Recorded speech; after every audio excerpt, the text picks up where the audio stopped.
The Quarks DSP has officially been deranked to an 8 out of 10, or on the same level as the Moondrop Variations, which is a B grade or not a very good score. Imagine you take a test and you get a B. That's a terrible grade. If you don't at least get an A, you might as well have failed. So on this list, only 9 out of 10 and above can really be considered truly great. So none of these headphones really pass the criteria, which is just sad.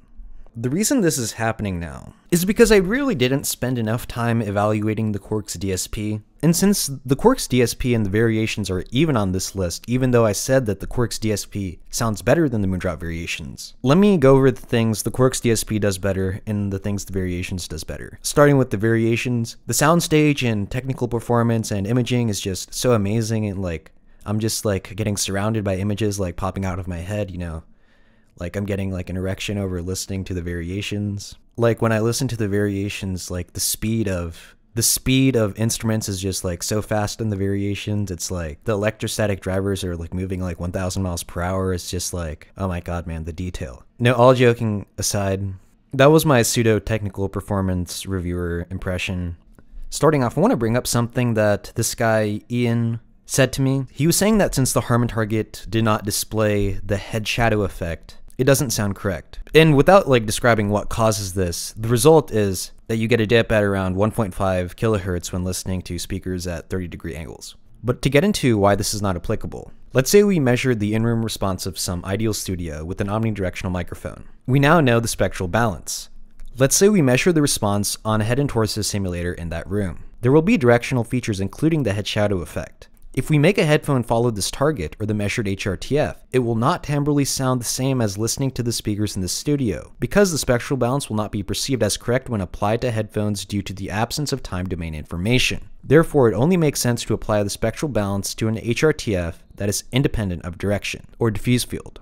Alright, so using diffuse field compensation as the baseline, and including the Shara target, with the Variations in red and the Quarks DSP in blue, in comparing this to how speakers can behave in room and the potential variations in bass preferences, the only real flaw in either of these is the 9 kilohertz peak on the Variations. It's just so annoying when you're listening to instruments and there's this obvious sharpness which is not realistic at all. 300 to 400 hertz actually does have a pretty big difference, but it's kind of hard to understand when just looking at the graph. However, if we match this at 300 hertz, you can see the differences more. Perceptually, to me, the Variations has notably more sub-bass than the Quarks DSP, and comes across more mid-range forward.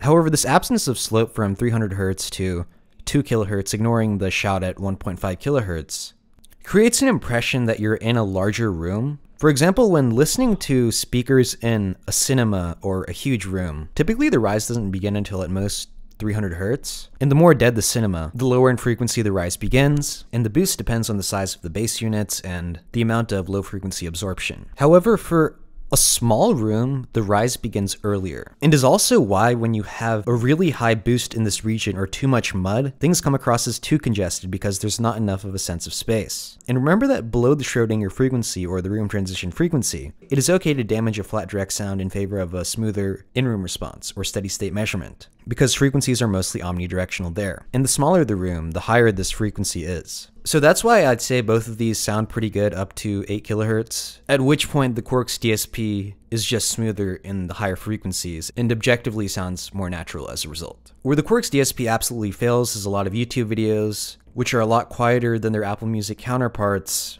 voice calls, shows, movies, where there are a lot of quiet sequences. The noise floor is clearly audible and very annoying. You want a black background, obviously. This is unacceptable from a sound quality perspective, and is the only reason it's being deranked a whole 2 points. I really want to see a passive IEM with this level of performance. It's not happened yet, but that would be game-changing. If you liked the video, be sure to like and subscribe, join the Discord down below, and yeah, as of right now, no headphone I have tried gets a passing grade. I'd like to give a shout out to Fofo, Vsauce4, Linexternal, Wadiacre, and Snevry. Thank you guys for supporting the channel.